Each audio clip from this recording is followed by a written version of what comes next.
Gandhinagar દેગામના બહિયલમાં bulldozer action, તોફાની તત્વોને ગેરકાયદે મિલકત જમીનદોસ્ત કરાય છે। પોલીસના ચુસ્ત બંદોબસ્ત વચ્ચે પ્રશાસનની આ કાર્યવાહી છે। નવરાત્રી દરમિયાન પથ્થરમારો કરનારા તત્વો સામે કામગીરી કરવામાં આવી રહી છે।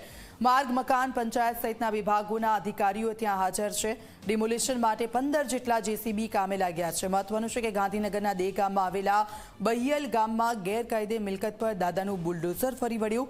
નવરાત્રી દરમિયાન શાંતિ દોડવાનો પ્રયાસ કરનારા તત્વોની કુલ 186 મિલકતોને જમીનદોસ્ત કરવાની કામગીરી હાથ ધરાઈ। આ અંગે પ્રશાસને નોટિસ પણ આપી હતી અને 10 દિવસના સર્વે દરમિયાન અસામાજિક તત્વોની મિલકત ઓળખી કાઢી હતી। અસામાજિક તત્વોની શાન ઠેકાણે લાવવા માટે હવે ગેરકાયદે દબાણો દૂર કરવામાં આવી રહ્યા છે। પ્રશાસનની કામગીરીમાં 300 જેટલા પોલીસ કર્મચારીઓ પણ જોડાયા છે। ગામમાં ચુસ્ત બંદોબસ્ત વચ્ચે આ કાર્યવાહી થઈ રહી છે। ગેરકાયદે દબાણો ધરાવતા 50 આરોપીઓની પણ ઓળખ કરી લેવામાં આવી છે।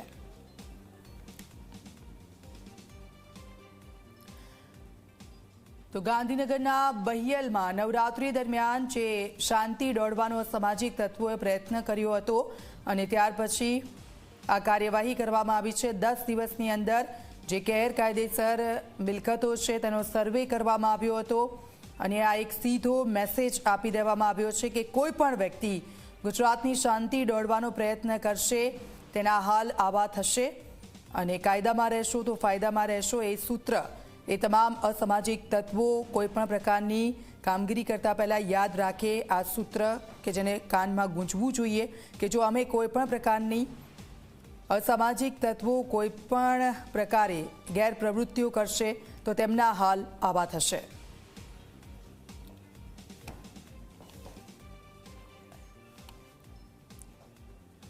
તો બહિયલમાં બુલડોઝર એક્શન મોડમાં છે। કર્મચારીઓ ત્યાં છે। પોલીસનો કાફલો ખડકી દેવામાં આવ્યો છે અને આ બધાની વચ્ચે બહિયલમાં શું કામગીરી થઈ રહી છે સીધા જઈશું। અમારા સંવાદદાતા હિતલ અમારી સાથે ત્યાંથી લાઈવ જોડાઈ ગયા છે। હિતલ, આ ખૂબ જરૂરી હતું કારણ કે ગુજરાતની શાંતિ દોડવાનો જે લોકો પ્રયત્ન કરી રહ્યા છે તેમને આ સબકરૂપ કામગીરી થઈ રહી છે।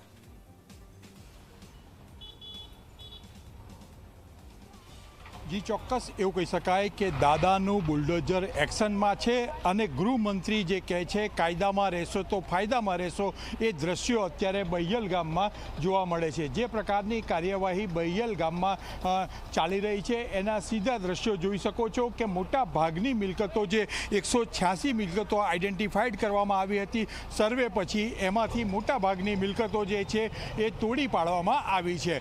અત્યારે હું કેમેરામેનને કહીશ કે જે દ્રશ્યો છે એ દ્રશ્યો આપને એક તરફ તોડવાની જે કાચા બાંધકામો છે એ તોડવાની કામગીરી અત્યારે ચાલી રહી છે અને એ કામગીરી અત્યારે પણ હવે જોરશોરથી ચાલે છે। જ્યારે વાસ્તવિક ચિત્ર છે એ વાસ્તવિક ચિત્ર તમે અહીંયા જુઓ છો। જે જગ્યાએ આરસીસીનું બાંધકામ હતું એ આરસીસીનું બાંધકામ તોડી પાડવામાં આવ્યું છે। એ સીધી રીતે અહીંયા દેખી શકાય છે કે જે પ્રકારે 186 મિલકતો એવી હતી કે જેમાં ગેરકાયદેસર રીતે બાંધકામ કરવામાં આવ્યું હતું, પાકું બાંધકામ હતું, એ બાંધકામને પણ તોડી પાડવામાં આવ્યું છે। આ દ્રશ્યો સ્પષ્ટ રીતે જોઈ શકાય છે કે મોટા ભાગની કામગીરી છે બહિયલ ગામમાં એ પ્રશાસને પૂરી કરી છે અને દાદાનું બુલડોઝર આ તમામ જગ્યાએ ફરી વળ્યું છે। ક્યાંક ને ક્યાંક જે પ્રકારે બુલડોઝર ફર્યું છે તેનાથી સ્પષ્ટ સંદેશો રાજ્યની જનતાને પણ મળ્યો છે કે કોઈ પણ વ્યક્તિ ગુજરાતની શાંતિ દોડવાનો પ્રયત્ન કરશે તો એ કોઈ પણ સંજોગોમાં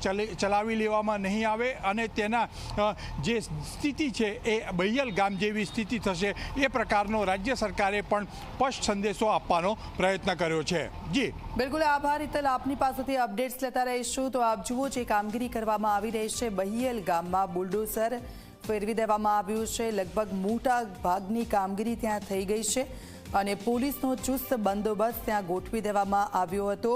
દહેગામના બહિયલમાં બુલડોઝર એક્શન અને આપ જુઓ આ સ્પષ્ટ સંદેશો બહિયલથી આપવામાં આવ્યો છે તમામ જગ્યાઓ પર કે જ્યાં અસામાજિક તત્વોનો આતંક વધી રહ્યો છે અને આવા અસામાજિક તત્વોને ડામવા ખૂબ જરૂરી બની ગયા છે કારણ કે લોકોમાં પણ એક રોષ જોવા મળી રહ્યો છે। અસામાજિક તત્વો દિવસે ને દિવસે જે છાકટા બની રહ્યા છે અને તેને લઈને લોકોમાં ભયનો પણ માહોલ છે। ત્યારે પોલીસે એક બીજો સંદેશો જનતાને પણ આપ્યો છે કે તમારે ચિંતા કરવાની કોઈ જરૂર નથી, અમે તમારી સાથે છીએ અને આવા અસામાજિક તત્વોને ડામીને રહીશું।